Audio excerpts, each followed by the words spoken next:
Hi, this is going to be a quick video on how to make an easy guitar pedal. As long as you follow this schematic, you can align the components in whichever order is easiest. To follow me on a breadboard, I'm connecting an NPN transistor, which is oriented, as you can see, to IJK, if you're going to be following me and not using the schematic. Next, I take a 100 microfarad capacitor and connect it to J, and then put it into its own row. In the next slide I'll show you, notice which way it's oriented, the polarity of it, or else it will be backwards and won't work. Next you're going to take a 100K resistor and connect it into J and bring it into its new row. The row I used was E. Then you're going to take a 10K resistor and connect it to E and the power bus. After you do that, you want to bridge E and J, or not J, I'm sorry, E and I on the NPN transistor, as you can see here.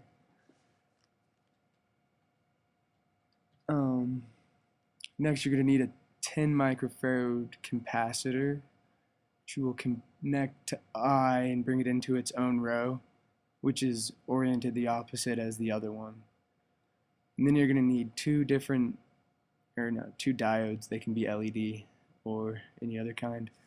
And you want to make a connection between the capacitor we just added and the ground. One of them is oriented one way, and as you'll see, the next diode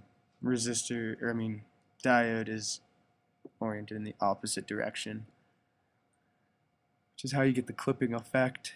And then this last 100K resistor that we're going to add from the new row of I down in the ground is going to be the control of the gain, and you can switch in and out a pot if you'd like to be able to control it. Next you need a 9-volt power snap battery thing that you can find like in cars, or like race cars around your house. Next, we'll take the red end of this 9-volt power snap and connect it to the power bus, which we connected a resistor to at the beginning. And then the black end of the 9-volt power battery snap thing will be connected to the hot connection of the input device, or the power jack, or whatever you want to call it. And then the other connection you have left is connected to the ground, and that's your input. You can go ahead and connect the output at, gotta wait for the next picture.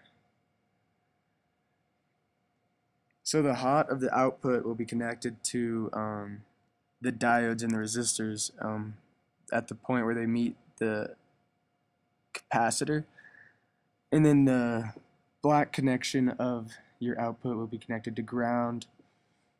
If you notice, I'm using jumper cables for this because it's better just to test out your thing before you try to solder it or make it official, because there's a good chance it won't work the first time.